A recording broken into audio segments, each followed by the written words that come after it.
Hey, I'm Kevin, one half of the Dark Windows podcast. Join myself and my co-host Kevin every week when we bring you an episode ranging anywhere from aliens to war crimes, cryptids to history, and some of the craziest monsters on 2 and 4 legs. We have well over 200 episodes available wherever quality podcasts are sold. We also have a Patreon where we're closing in on 100 episodes. New episodes drop every Friday morning, and just remember that little E next to the description means we're probably not for everybody. Just because you can't see out into the dark doesn't mean the dark can't see into you. Okay, everybody, we decided to take this week off, so here's one of our classic episodes. Hope you enjoy.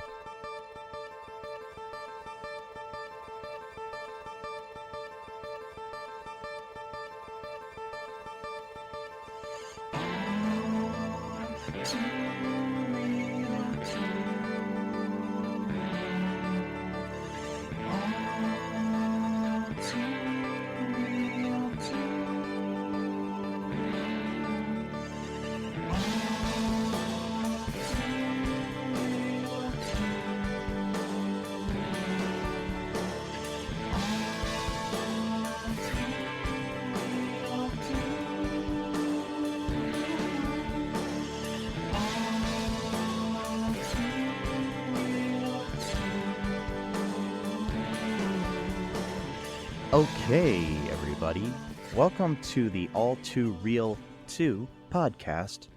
I'm your host, Michael E. Cullen II, and with me, as always, is my lovely and beautiful co-host, Matthew Haas. Thank you. It's a very nice compliment. Yeah, no problem.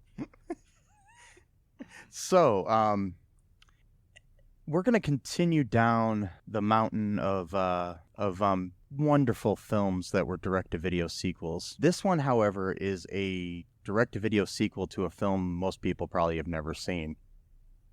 The original is also direct-to-video. So. Yes. So, Matt brought this one to my attention. Years ago, he and I watched this movie called The ButterCream Gang, which came out in 1992 from Feature Films for Families or something like that. It's a religious-based film company.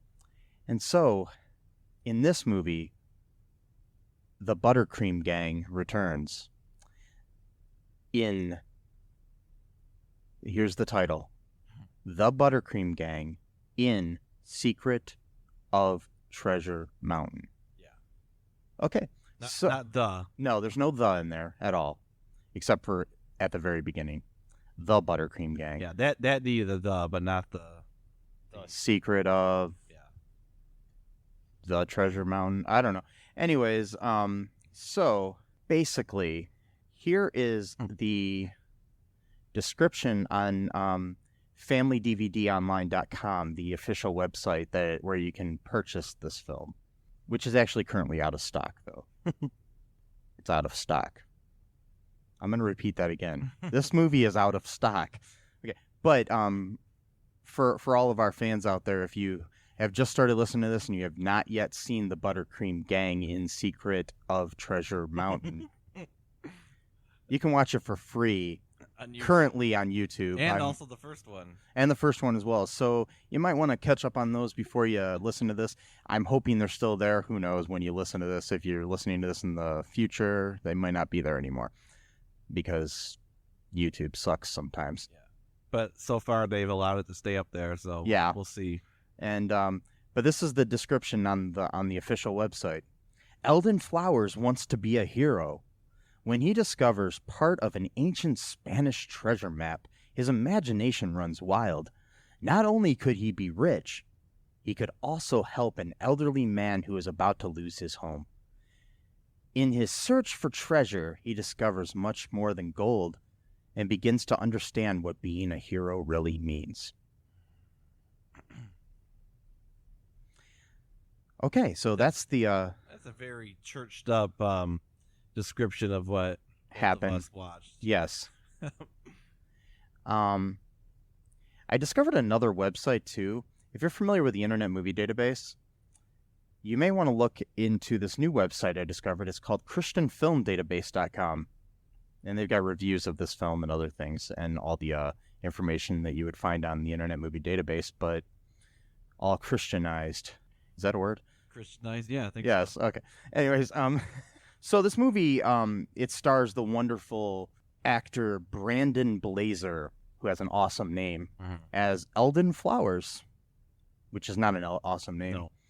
No. He was in the first movie, which everybody knows because everybody's seen the ButterCream Gang. Yeah. It's, quite possibly the ButterCream Gang of movies. Oh, wait. Yeah, wait. Yeah. The ButterCream Gang is the ButterCream Gang of movies. Okay. Yes. Much like, I don't know. Much like how Abed called Brita a flavor kind of flavor Yes. in Community. Okay, so, yeah.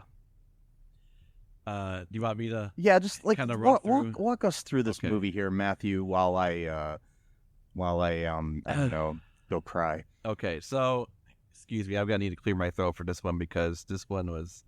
I've got a lot to say, even though I'm kind of speechless. So. Yeah, we just watched this too right before we started recording. Normally we watch it the night before or something, but this time we actually watched it together. So this was fun. We both kept putting it off because we knew it was going to be terrible.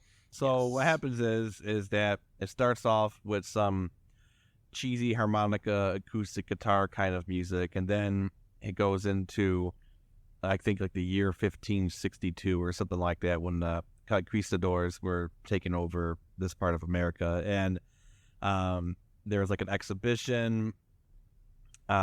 I guess that maybe the King of Spain had commissioned or something like that, and the one guy's found a treasure, and they made a map for the treasure, and he decided to cut it into 3 different parts, and to store one somewhere, then keep one to himself, and then the third part, I don't even remember what happened to the third one. But don't forget, before they did that, they encountered a Native American. Oh yeah, they encountered a native because the natives were fighting back, Yes, obviously. and it was played by the wonderful Don Shanks, who is known for playing Native Americans in a lot of movies, including Dumb and Dumber.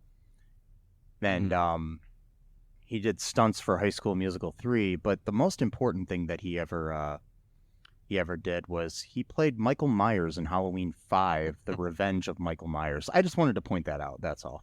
Okay. And it's this guy who has no lines, and you could barely even see his face except for like one scene. And so the one guy, Probably the most prolific actor in the film. yeah, I think so. Yeah. Even though he only had that one scene, but one of the guys is gonna shoot him, and then they say don't do it because they'll have a war basically against the entire tribe or nation.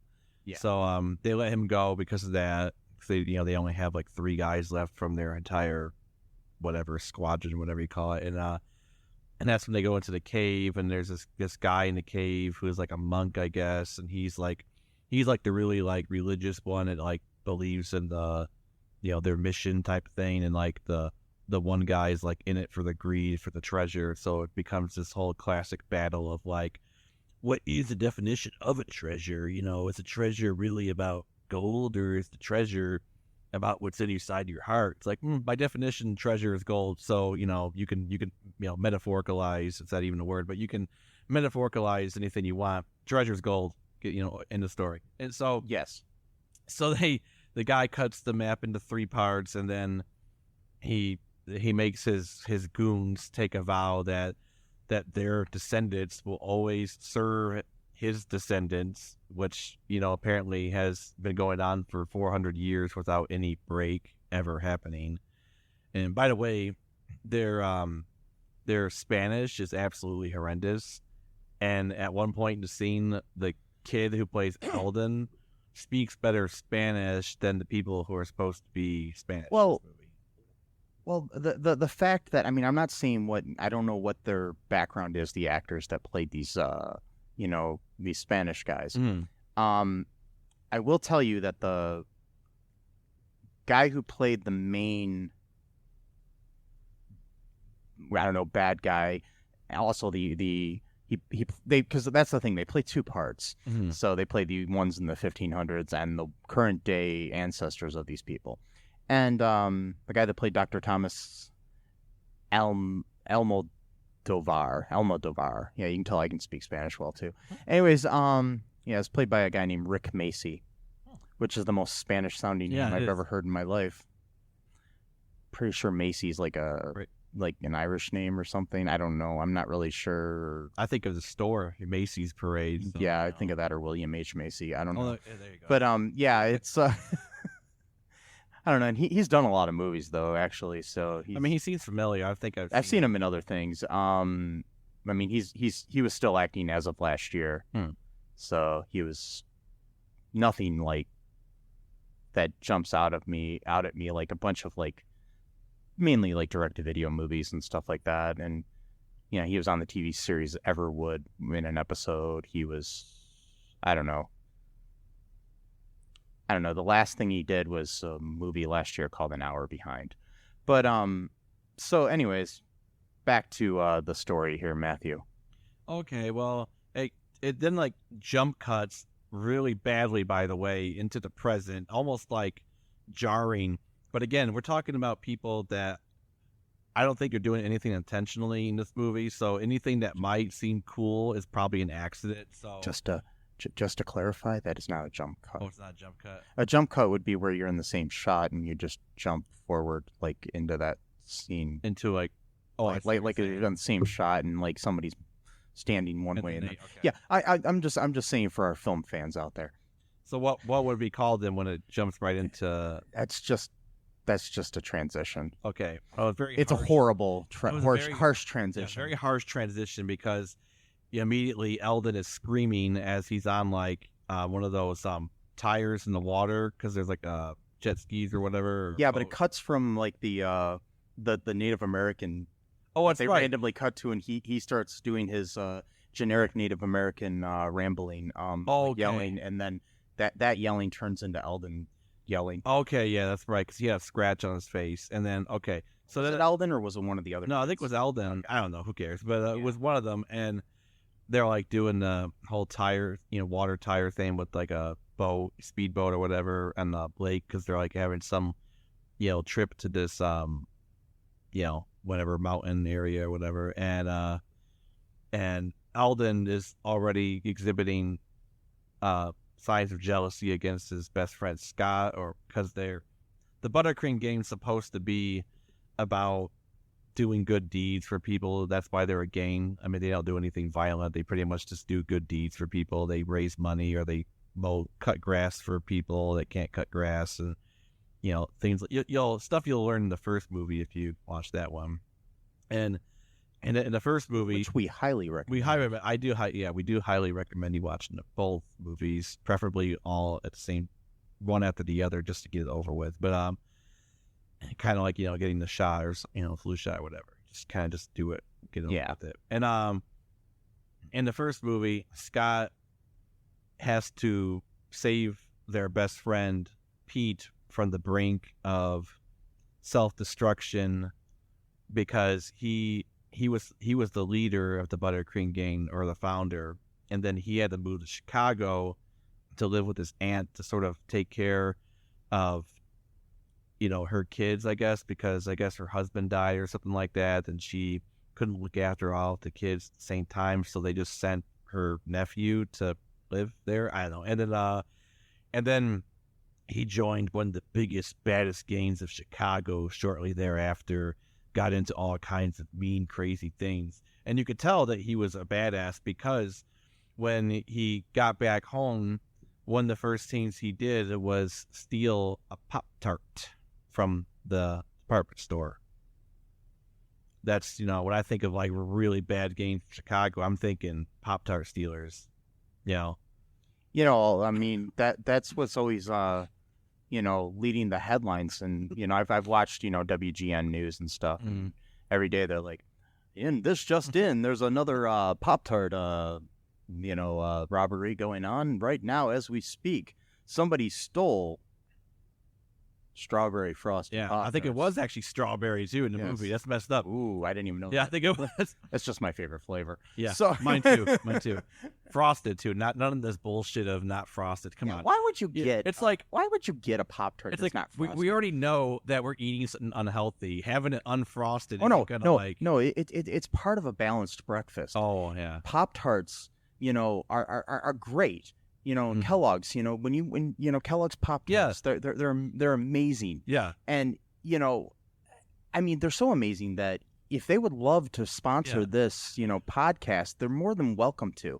I mean, my personal email is mike@cullenpark.com. If you would like to, find out more information about that and find out what my favorite Pop-Tart is, I already told you though, but if you remember, send me that in an email. Yes, I'm gonna get a lot of emails. That was a good. I like that. That was really professional. Yes, Pop-Tarts, really good. So I like strawberry frosted, and that's probably my favorite. Also, the s'mores frosted as well, and the chocolate frosted. Yeah, those. Oh my god, I'm getting hungry for Pop-Tarts. I think I'm gonna go buy a Pop-Tart later, or a pack of Pop-Tarts or whatever. I don't think I have any Pop-Tarts in my cupboard. I normally do. Sad. Yeah. We should both stock up on Pop-Tarts because they're so lovely, and Kellogg's is such a great company. Yes, I love Pop-Tarts. Okay. If you would like to sponsor us, Pop-Tarts, please feel free to contact us. All right. Sorry to bother you with all that. So,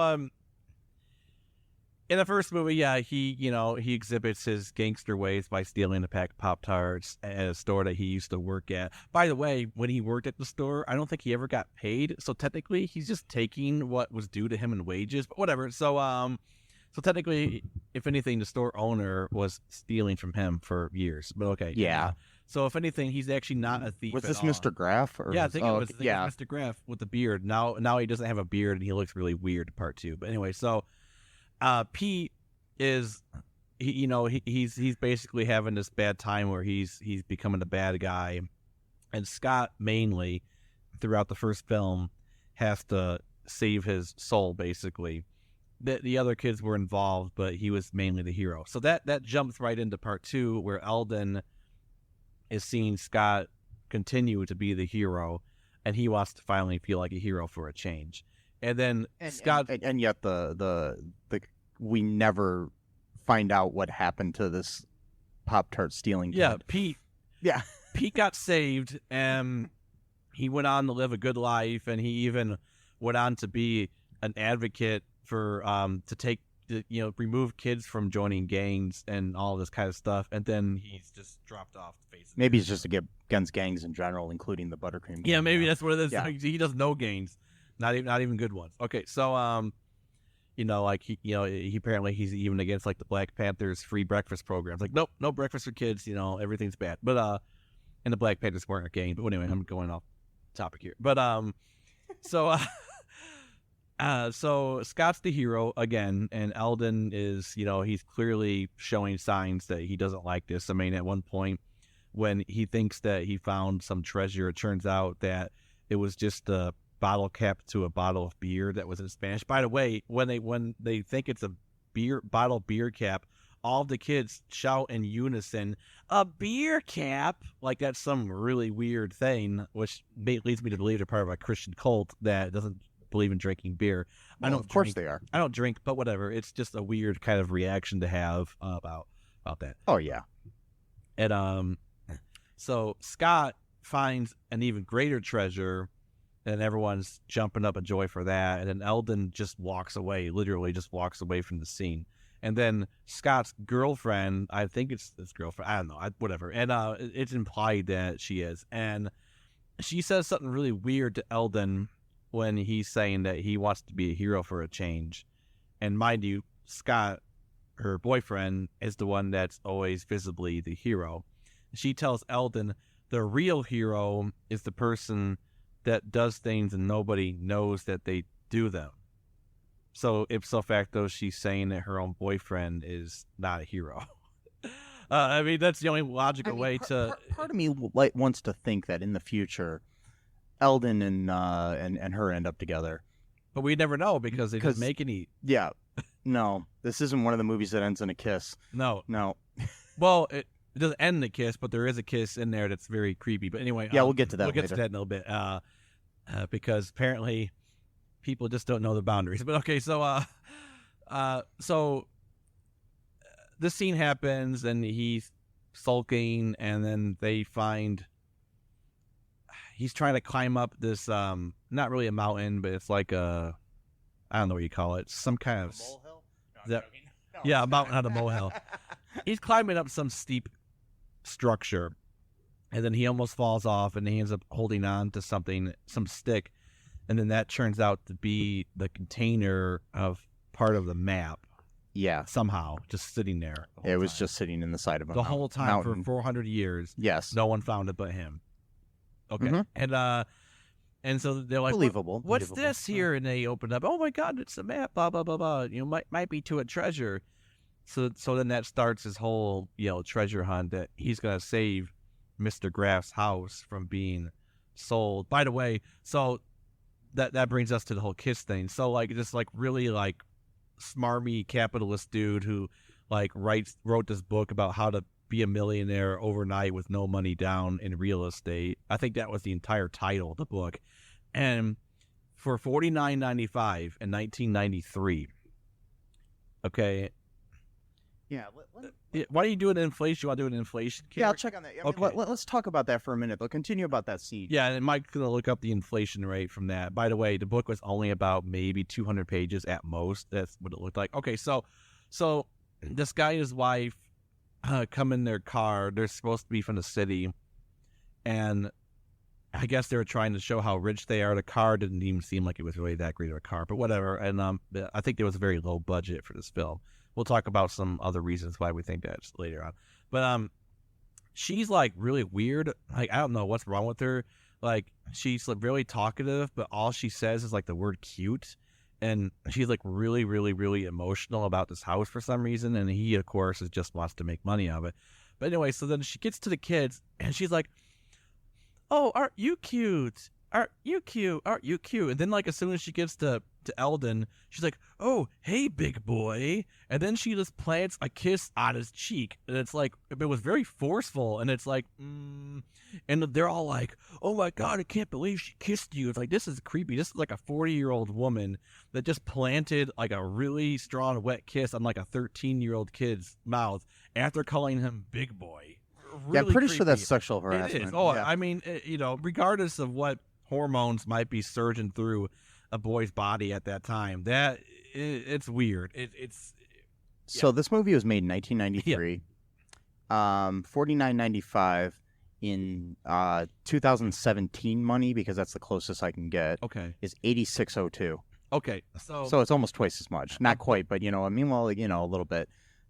a book that would cost $86 in today's cash, that at most is maybe $200, and it's supposed to tell 200 you pages. Yeah. 200 pages, and it's supposed to tell you everything you need to know to become a millionaire overnight through not retail real estate overnight. 200 pages. That's what you need to know. So, Well, it's like The Art of the Deal, the Donald Trump book, yeah. which you can now currently get for $1.99 on BarnesandNoble.com. Ugh. And I just had to look that up. So Oh, thanks. yeah, and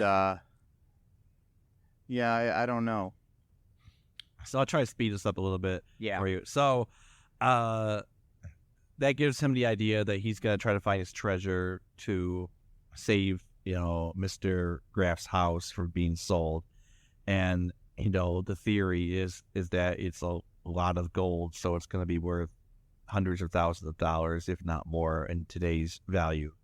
And then lo and behold, when they go to visit their guidance counselor, who knows what he is, he's a science teacher at the school, and then this Spanish guy, He's one of their uncle. I mean, that what it they is? called him Uncle Oh, whatever okay. at one point. so it's something, I think it's Eldon's uncle, actually. So Yeah. Yeah, 'cause This- in the credits, he's credited as Uncle Will Duncan. Okay. So I don't know whose last name is Duncan, but then again, none of my uncles have the same last name as mine, Right. so it could be. Yeah. So the Spanish guy shows up, and played by the same actor that played the first guy, and then his goons are also played by the same actors. and they are the descendants of the people that swore an oath to serve his family until he finds the treasure. Yeah, and I just want to point out there's one chubbier guy of those two who's eating all the time. Yeah, every single fucking scene he's eating something. And the name of the characters, and I'm thinking that the current character that he plays, because his name is, he plays a character named Romero, which I'm assuming is the character that he played at the beginning of the movie. But his current character's name, want to guess what it is? I don't know. In the credits, it's Mugfat. Mugfat. Mugfat. Mugfat. Okay. Yeah, and his buddy goes by Maggot. What in the living hell? Mugfat and Maggot. Wow. And when they were, and the funny thing, the thing I find really funny is, in the past, their characters' names were Romero and Caesar. Mm-hmm. Cesar Romero is the actor known for playing the Joker in the 60s Batman series. I don't know if that's a coincidence or if that was on purpose, but we'll see. Okay. Like anything in this movie is probably accidental. Yeah. Because I'm kind of jumping around here, but you want to talk about the whole clothing issue? Okay. Throughout this movie, we see people wearing different clothing with like sports teams on it. Like this one kid throughout the movie. I mean, This takes place in Elkridge, and I'm assuming this is somewhere out west, because I mean, with the mountain landscape and things of that. I mean, I'm thinking like Arizona, Utah, California, somewhere out that way. They don't really say. I don't know where Elkridge is. I've never heard of Elkridge. I mean, it could be a fictional town. It could be a real town. I don't know. But anyways, the one kid's wearing a like Baltimore Orioles hat throughout the movie, and then like people are wearing, and then that same kid later is wearing a University of Notre Dame sweater or sweatshirt or whatever you want to call it. And also, at one point, this priest in there is wearing a Yankees cap. Another character at one point is wearing a Los Angeles Dodgers hat. I think it's Mugfat who's wearing that at one point. Yeah. And there's at this one point where they're going off to look for the treasure, and this is completely coincidental, I'm sure. But it was interesting that what's the main kid from the first movie's name? Scott. Yeah, Scott is wearing a San Francisco 49ers hat, which is funny because the 49ers were the people that went out there for the gold rush in 1849 or whatever. And yeah, so I just wonder if that was on purpose or coincidental, much like the Cesar Romero thing. I don't know. I'm assuming everything in this movie was just accidental. It is. Sometimes you get lucky. I mean, that's what happens. I mean, it's nothing. Yeah. So I mean, I don't know. So what else happened in the plot here? Let's see if I can remember. So, oh yeah. Towards the beginning of the movie too, there's a character that disappeared. Did we talk about him at all? Oh yeah, you called the mustache. Oh yeah. Okay. There's a guy when they're first, when they first find the treasure map and stuff like that. This guy who's got like a porn mustache and everything, and he's wearing like a Hawaiian shirt and a baseball cap and everything. It's like a store-bought Magnum PI, basically. Yeah. I was really hoping that he would be more important in the story. Me too. But he just disappears. He's there for like the beginning of the whole treasure thing. Like he was there when they found the map. And then all of a sudden he's just gone. So I can only assume that maybe the Spanish guy killed him or something like that. I don't know. He appeared later at the end of the movie. I see him in one shot. Oh, really? Yeah. So yeah. Well, he must have been shooting pornos. He had to leave for a while, or he had to go off to, I don't know, be Tom Selleck's stunt double. Yeah, I don't know. I'm trying to remember the whole plot. So he finds this monastery. Somehow, I'm skipping over a bunch of stuff. He finds it's okay. I don't think it matters. It doesn't matter. Eldon finds this monastery where he thinks that he's gonna find more information on the treasure, and he meets this monk who's like really, really nice to all the kids. I mean, he's like chopping bread for them, giving them jam, milk, all kinds of food, soup. and he's all the while he's basically dispensing all this like Christian monastic wisdom that goes completely over their fucking heads because they're idiot kids, and talking about the treasure being within your hearts and what good intentions mean and all this kind of stuff. And he's like, oh, I'm just not gonna give up. I'm gonna find that treasure. Fucking moron. And they leave his home completely missing the point of everything he told them and taking everything literally, which of course this is often a community that tends to take things very straightforward, like look to the light. It doesn't mean anything like look to the light of your knowledge. No, an actual light. Anyway, so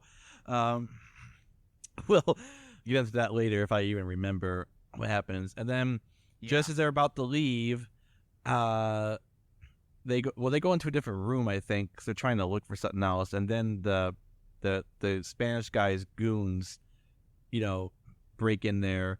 Somehow they're both wearing monastic robes. Not sure how they got access to them, but they were wearing them. And of course the guy, well, I think magically at this time he wasn't eating food, but he was about to because the guy offered them crumpets. Would you care for a crumpet? And the guy, when I think monasteries, I think crumpets. I mean, that's what I think too. But interestingly enough, so this guy's supposed to be like the fat guy who just likes to eat type of thing, whatever. And so, and by the way, we might as well give credit where credit is due. The actor's name is Frank Garish. Okay, Frank Garish. And throughout the movie, he's usually eating like junk food, like Twinkie or whatever. But in this scene, I guess he's hungering for fruit because instead of taking the crumpet, he goes grabs a piece of fruit, which is kind of weird because usually if you're trying to drive home the point, you're like, oh, you get this guy's a sloth and he eats all the time. You usually are assuming junk food, not actually healthy food. But then again, since this is feature films for families, they're probably trying to push home the point of eating healthy. And I'm looking it up. Frank Garish has appeared in over 100 feature films and documentaries and television series. He's got 138 credits on IMDb. Wow. Yeah. And this is one of them, unfortunately. Yes. And so they tie. He's actually even been in Superstore. What? Yeah, he was in a episode. He played a customer in an episode called Aftermath, which was in 2018. That's freaking awesome. Yeah, I just noticed that. We have the podcast Super Story, so now we can actually tie this in. Yeah, when we get to that episode, which will probably be quite a while away, but still, when we do that, yeah. Wow. They tied them up in this very cartoonish way. It's just like a piece of string tied to all three people, and like their hands are tied like extremely loose, and they still can't seem to untie themselves without the rest of the kids finding the monastery and coming to save them. By the way, apparently the bad guy decided to leave the door unlocked so anyone could just walk in afterwards, so that's always clever, I guess. And they found their way in and they untied them in this fairly easily untieable situation. And then, now is the time to do the real search. I know I missed like a million points, whatever. And then like I said again, it doesn't matter. It doesn't matter. And so Eldon is gonna go alone, he thinks, to find the treasure, but then his friends show up at the last minute to help him, of course. And then they find this, they find a treasure chest, but then there's nothing in it. And then the guy shows up and he opens the thing. He gets all pissed off and starts throwing things around because there's nothing in the treasure chest. So then he's about to hit the kid. So now we got child abuse in two forms in this movie. We got sexual child abuse from the woman planting kiss, calling the kid big boy, and now we got this guy about to hit a child. And then the guy who eats food all the time holds his arm, doesn't let him punch the kid, and then says that their family's debt is now paid to him because he found the treasure, so they don't need to serve his family anymore. What made them think they had to in the first place is beyond It's me. beyond me. It really is. I mean, I can understand like the first few generations, but after 400 years, I mean, it just seems a little bit... I mean, guess they have a better family history. I mean, I don't even know beyond two generations the name of any of... I mean, I don't know the name of my great-great-grandfather. Right. I know the name of my great-grandfather, but beyond that, I don't know. I'm at a loss, too. I mean, I've heard so many stories from people, saying that they came from this part of the country, and another person says they came from the the complete opposite side of the country, so it's kind of a whatever. Yeah. And kind of a wide gap of she's like, oh yeah, they came from here. Oh no, they came like 5,000 miles away. Okay, and so the guy leaves in a huff, and then his goons are like, that's their good deed or whatever, because they saved the kid or whatever, and he's like, no hard feelings. He's like, yeah, no hard feelings. It's like, how is no hard feelings? They broke like numerous state and federal laws. They broke into a high school right there. That should get them in trouble, like jail time at least. Oh yeah. They tried to steal something from said high school. Then they were chasing the kids that caught them and threatening to hurt them. So now we got again child abuse again. They should have been in jail. But the thing is, I think these kids deserve it because there's the one point where they're hiding dressed up like the American Gothic painting. That's another scene. Oh in the background they're at Mr. Graff's house helping him paint, and they're just standing there in the background, like wide open. They're randomly for no fucking reason whatsoever, dressed up like the American Gothic painting. And they're just standing by the bushes right next to the house. They're literally right next to the house, and no one sees them. I mean, it's ridiculous. I mean, I'm not that observant of a person sometimes, but usually when someone's standing like 10 feet away from me, I notice it. Especially them, because they look so weird. And okay, so then they do the stupid elevator trick where they crouch down. Oh yeah, oh, come on, this is so campy and stupid, and it's not even funny. I mean, there's one thing to like do something and kind of wink at it, like, oh, you get it, we're doing that, we're making fun of the fact that we're doing it, but we're also making fun of the fact that we're doing it. These guys were actually serious about it. Like, they thought this was funny. I'm still not sure why they were dressed up like the American Gothic. It doesn't make any sense. It makes no sense. There's so many whatsoever. references here that don't make any sense. Because my thing is, if you're hiding in the bushes, wear some camouflage or something. Don't dress up like a fucking painting. It's like, I mean, it'd be like somebody standing in the corner, dressed up like, Edvard Munch's The Scream for no reason whatsoever, and trying to hide from me. If why are you dressed up like a popular painting? Yeah, I don't. There's no point to it. But that's the other thing. There's another thing that makes no sense when they make a reference to Paul Bunyan, and it has something to do about not using enough bug spray, and it's like, oh, yeah, what do you think you are, Paul Bunyan? Like, what does Paul Bunyan ever have anything to say about bug spray? Well, ever? Matthew, there's this little known story where Paul Bunyan and Babe the Ox, they're walking through the woods, and probably trampling on the woods because they're so huge, and there's these big bugs coming at them, and Paul Bunyan goes off to his chemistry lab and creates bug spray. I don't know if everybody knows that story. I haven't heard that one. And then while he's creating the bug spray, there's these two guys watching him do it, and they're dressed up like the American Gothic painting. Yeah. Yeah. Okay. So it all ties together. That's where that came from. Okay. And then and the whole time, Paul Bunyan keeps changing the baseball cap he's wearing to different random. From the Dodgers to the 49ers to the Baltimore Orioles to. Yeah. We came up with a theory that they just went to a thrift store and just bought a bunch of clothes, and then they just wore that throughout the movie. I'm sure they did. I mean, it has to be. a lot of low budget movies do that. I mean, movies I've made, we did that. I mean, I think I can tell. We go to thrift stores like when we made the movie Shelved, which I directed, which you can check out at cullenpark.com. Anyways, or shelvedevilelf.com. Anyway, the in the movie we have a scene where there's like a picture replaced in the shot with a picture of Pope John Paul II. The only reason that picture's even in the movie is because we went to a thrift store and it just happened to be for sale for $1 at the thrift store. So we bought the thing and we wrote and my writer wrote it into the script. Lindsay LaForest, probably one of the best writers out there. Check her out. One Stop Late Productions. You can find them on Facebook and stuff. Anyways, okay. Can I say how sad it is though that someone put that up for sale for $1? I know. That's like so sad. Well, Like, I mean, it was the. I mean, I'm sure somebody who gave up? Somebody probably donated it because it was like Maybe. one of these charity-based ones that doesn't exist anymore. But Okay. yeah, it was a place called Savers. But I don't know. Wow. And there was another line there that didn't make any sense either. I forgot what it was, but it was just so stupid. Like, what were they thinking when they wrote? I think they got really tired and lazy, and they were just writing things down, hoping that it would stick. Like if me and you were walking in like the sand, and then like we kicked the sand, and we're like, "Who do you think you are, Malcolm X?" Like, doesn't have to make any sense. Doesn't have to be relatable to anything. Just have a Somehow that kind of makes more sense than the Paul Bunyan it does. thing.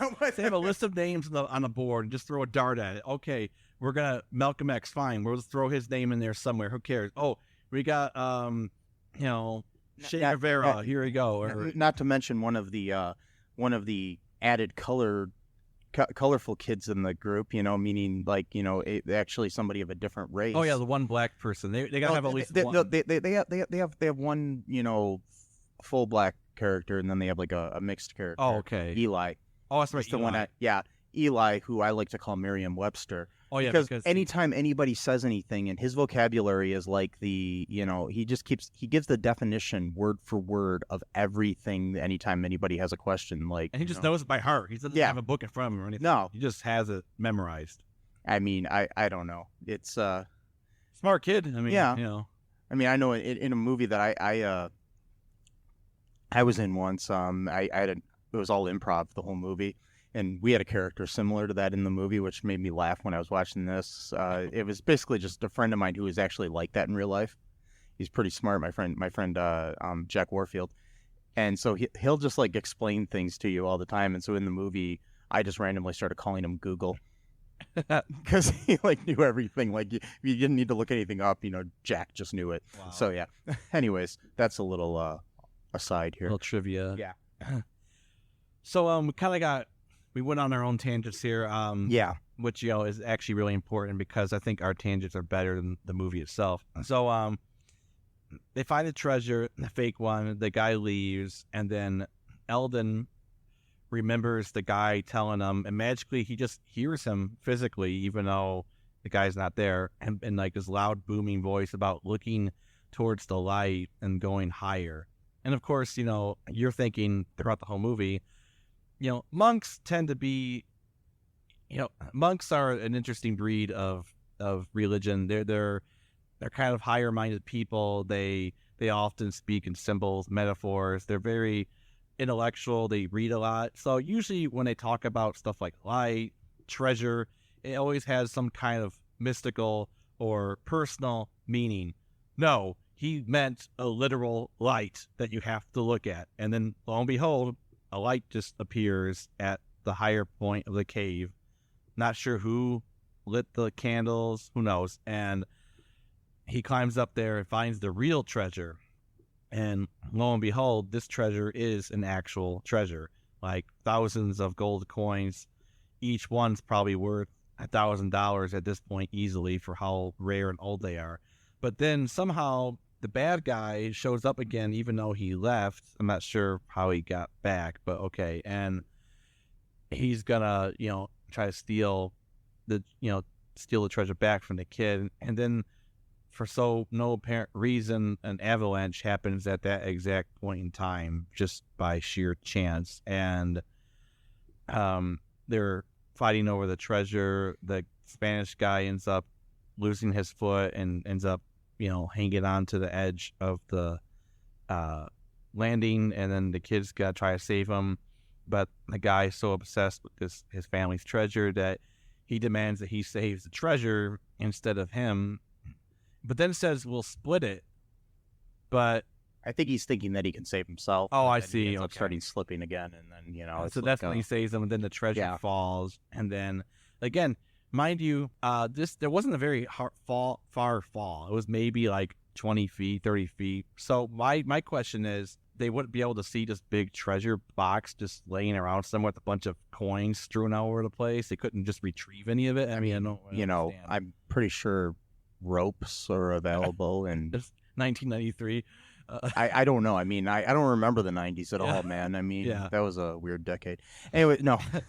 I mean, the clothing was beautiful back then. I mean, like those neon green shorts, man. Yeah, that Eldon wears at the beginning of the movie. They're just, beautiful, man. Those also scream thrift store to me. The shirt he was wearing was also a thrift store shirt. Like just a random logo, mismatched. Yeah. I mean, everything was just mismatched in this movie.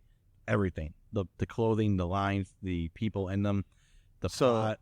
So as he's falling, though, Eldon does save him. Yeah. And then what happens, Matt? And then it goes back to the fucking scene where he's selling lemonade to try to make enough money so that he decides to start selling lemonade again. That's right. He did earlier, but he kept giving away for free because all these brat kids were always giving them the sad eyes. And I can't afford 25 cents. Then he was distracted by the fact that a black girl was beating the white kid in a rollerblading race. Was that what yeah, that's right. He was watching that. And I'm just going to emphasize the fact that he was distracted by the fact that a black girl was beating a white boy. I don't think he was. I think he was just. I'm just saying. I think that was racist in the movie. I'm just getting at it. I think he was just fantasizing about what he could have had. He was so mad at it. But yeah, it was probably the unconscious prejudice of the writers. We're talking about people that. Anyway, I'm not going to get to that. Anyways, and you know what I'm talking about. But we don't know the intentions of the writers. We don't, but we do. And so he's just kind of like all despondent, and then so Mr. Graff comes to pay a quarter for his own house fund, and then he tries to give him this, which we all do. Yeah. Oh, wait. And he tries to give him this whole feel good speech about the fact that he tried and all this kind of stuff, and then the whole town shows up at once. You want to talk about that? Yeah, they all show up in an "It's a Wonderful Life" sort of moment.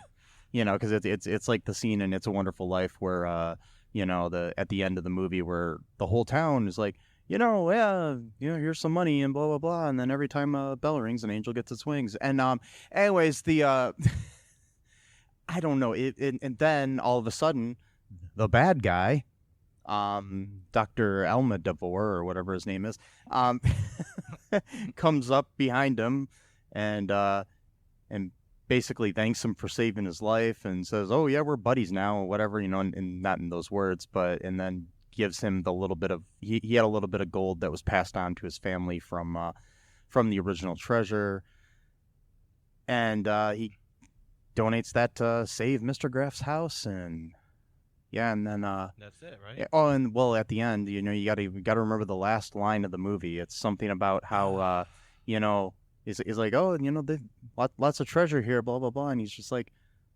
oh, I've always realized that the treasure is inside my heart, or something. Oh my god, cheesy as fuck like that. And then the guy, and then Mr. Graff says, "Oh, that's a lot of money to pay for a cup of glass of lemonade."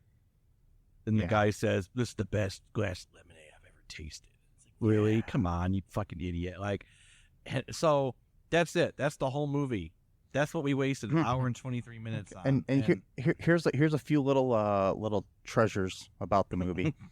There is also a movie in 1956 called Secret of Treasure Mountain, which the basic plot of that is that 3 items combined will form a guide to locate a treasure.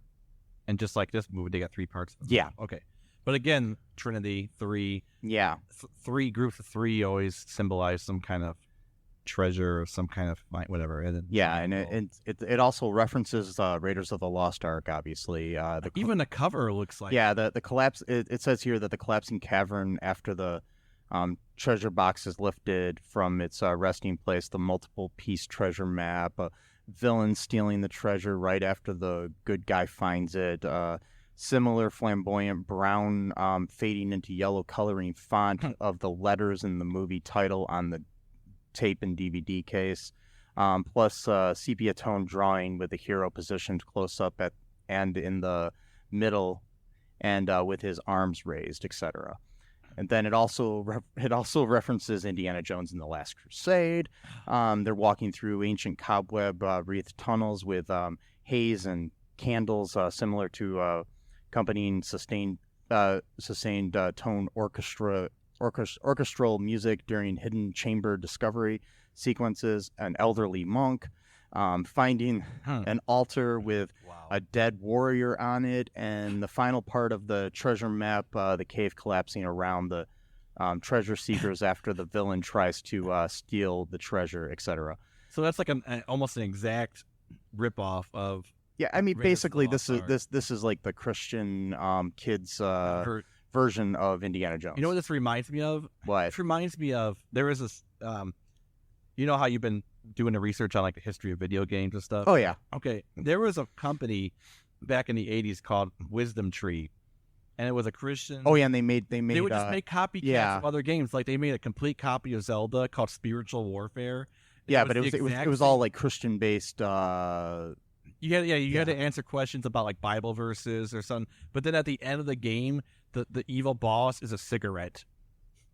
You know, don't smoke, kids. That was the whole lesson. You know, you got this great character in Zelda that you have to kill. No, in this game, you kill a fucking cigarette. Not a box, not a case of cigarettes, just one giant cigarette. And but they also made like other games that were like complete copies of like they had a game, I forgot what it was, but I think it was almost like Mario, like almost like exactly like Mario. I've seen some of these. They're crazy. But yeah, it was weird. They got like some Noah's Ark games and stuff like that. Yeah, a lot. They had these. They would often come in these like baby blue cartridges that just looked terrible, and they were like usually like a lot heavier.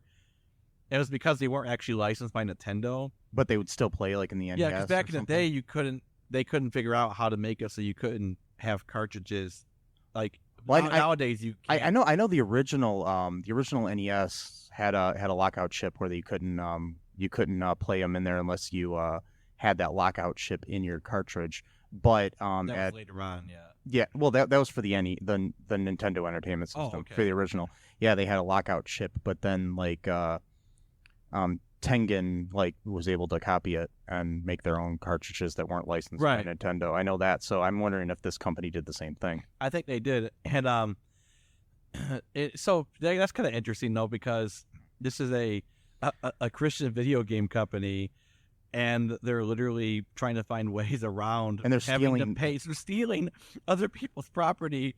It's like obviously they have no respect for art. Yeah, I mean, because video games are art, and they are. It's So another interesting thing. Okay, I'm doing I just typed in ButterCream Gang because I was looking for information about this movie and the other movie. Just doing some research the other day, and so I came up with an UrbanDictionary.com entry for this. And the top definition in there is ButterCream Gang. And it is when a group of people, usually underage, take part in an orgy in the whitest part of town. That's very specific. Yes, it is. That's like extremely And then detailed. the sentence that they have as an example there is, hey, let's put together a ButterCream Gang, one buttercreamer to another. What? Why is it so specific? It's so weird. I don't know. There's also a group called the ButterCream Gang. Is a group of YouTubers consisting of Joe Sugg, Casper Lee, Jack Maynard, Connor Maynard, and Josh Peters, Mikey Pierce, and Ali White. I don't know what they do, but that's the other definition on Urban Dictionary. But the sexual based one I don't get. It's very specific, but then again, I mean, most sexual things are very specific on Urban Dictionary. Well, true, but this is like really like going for. I mean, like it might be just because, and then it's orgy, and then it's got to be in a certain part of town. I'm just wondering. I'm curious if the movies influenced. I think this they might have, because they had the whole to churning butter thing. That's the other thing from the movie. Yeah, that's where the name came from, is because centuries ago or whatever, there was some good teenagers in the town who were helping out women churn their butter because all the men had died in battle. Yeah. Okay. Churn their butter. And lest I say it again, all the men were dead, and there was only teenage boys left. Had to repopulate somehow. Anyways, okay. I was gonna say, and so, by the way, am I shouting too much? Oh no, you're good. You're good. Don't worry. Speaking at normal tone here, because I don't want to just be like shouting throughout the whole podcast. Yes, we're gonna have to re-record the whole thing. We might have to. No, I'm joking. I don't want to. I'm gonna not do it because this movie is terrible. But anyway, Oh yeah, would you recommend this movie to anyone ever? that's a good question. I honestly do. Only in the fact that it is so bad. It's not something you should watch by yourself. No. And I'm glad I waited to watch it with you. Yeah, me too. As opposed to, watching it last night by myself or something. What a terrible night to have. Yeah. Sitting there by yourself watching this. I mean, Yeah, if you're sitting alone at home watching either of the ButterCream Gang movies, get a Netflix account or something. Just do something. By the way, so my friend Aaron came up with a great saying. He said, like, this, instead of Netflix and chill, this is YouTube and hang yourself or something like that. Oh, yeah. It's so terrible. It is. Like, I mean, it's for free on YouTube. And by the way, when I say it's for free, YouTube itself did not upload this. I mean, some user uploaded this movie on their own account. And the people at the Films for Family, I don't know, the feature films for families have not taken it down yet. So, if you happen to be listening to this podcast, the people at the feature films for families, just letting you know it's up there for free. Yeah. So you might want to contact YouTube. But or please not. don't go, because Leave it up there. I think this needs to be seen by groups of people, future ButterCreamers, so the world. Future butter, and teams of people who are just teams who are not just a group of individuals. Oh yeah, that was another line in the movie. Yeah, they said we're a team. Great. We're a team, not just a group of individuals. Yeah, let's. Damn it, it's not in the quotes on the IMDb. Okay. I was hoping it would be, but yeah. The only quotes they have on there is a exchange between Eldon Flowers. I'm gonna mention that name again. His name is Eldon Flowers. Who came up with that name? I don't know, but the kid's name in real life is Brandon Blazer. I'm like, that's an awesome name. It's almost like Brandon Blazer should be a superhero. Yeah, like we should create a character. No one else. Don't even fucking try it. It's ours. And yeah. But maybe we can get the real Brandon Blazer and then play the character. This might actually be like this whole thing, because remember, so if you're listening, Brandon, which you might be, because if this comes up, this will probably be like one of the only podcasts out there about the ButterCream Gang. Yeah. Well, so you never know. That might be, but it might not be. But I mean, there's millions upon millions of podcasts out there. But they're. If you're listening to this, Brandon, contact us. I mean, we'd love to do an update on this. I mean, I'd love to interview you or something for the podcast or anything. Or I'm a filmmaker, so if you want to be in a movie, a good one. Yeah, a good one. Let me know, man. Doesn't have to be all good deeds and all that kind of stuff. Yeah. It could be dark and whatever. Or if you want to do a good, we can do ButterCream Gang Part 3. Yeah, they call it the. I don't even know what. I don't know something. The middle-aged guys hanging out. Sounds terrible. Yeah, no, that's not a good title. The ButterCream Gang returns in. There you go. Returns and secret of the piece of shit. No. The secret of middle age. There we go. There we go. ButterCream Gang returns and secret of middle age. And not the secret of middle age, but the secret of middle age. And the secret is that they can't eat butter anymore because they have too much high cholesterol. Yeah, they go to the doctors and they're like, "I know you're a member of the ButterCream Gang, but you can't. You really can't have any more buttercream. You've had too much in your life. You have to stop now." And what about butter beer? No.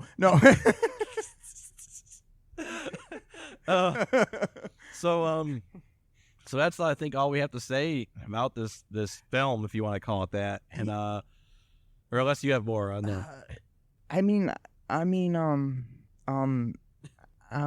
No, I don't. What left is there to say? I mean, what is there to say? I mean, I will tell you this: they were robbed that year at the Oscars. Oh yeah, it was a total sham. I mean,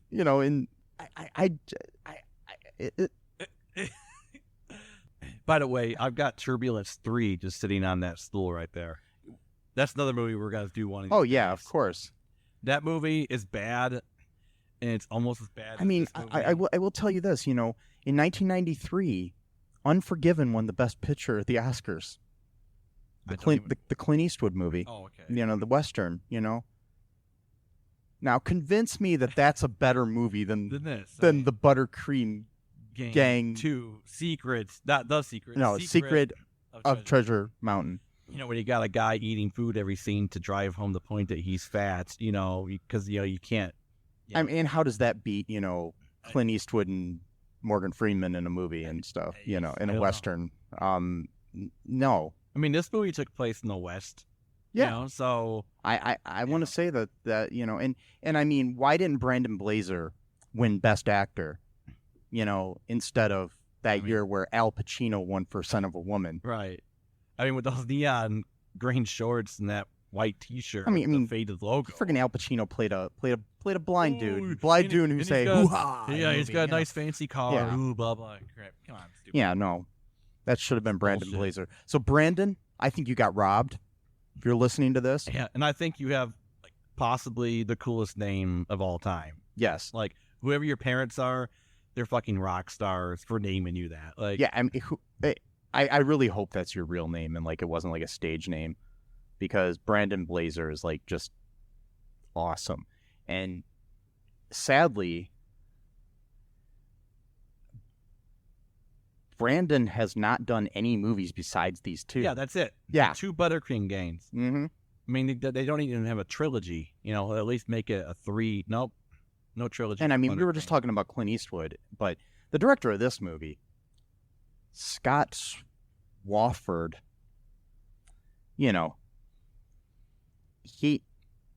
he recently directed an episode of the TV series Web of Spies. Okay.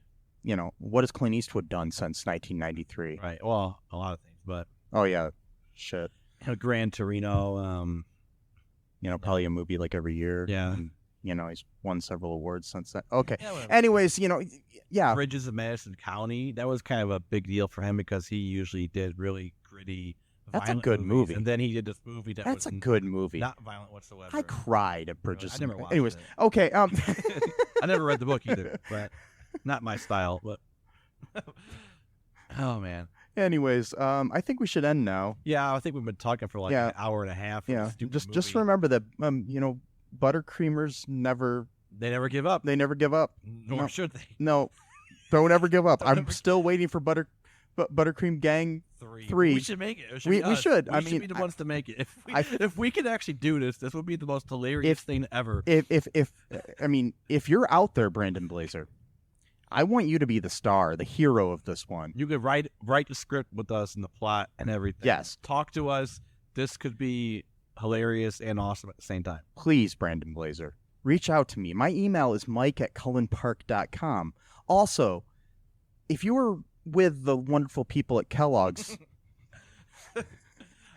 please reach out to me there too as well, Anyways, I guess that's all for the ALL2REELTOO podcast tonight.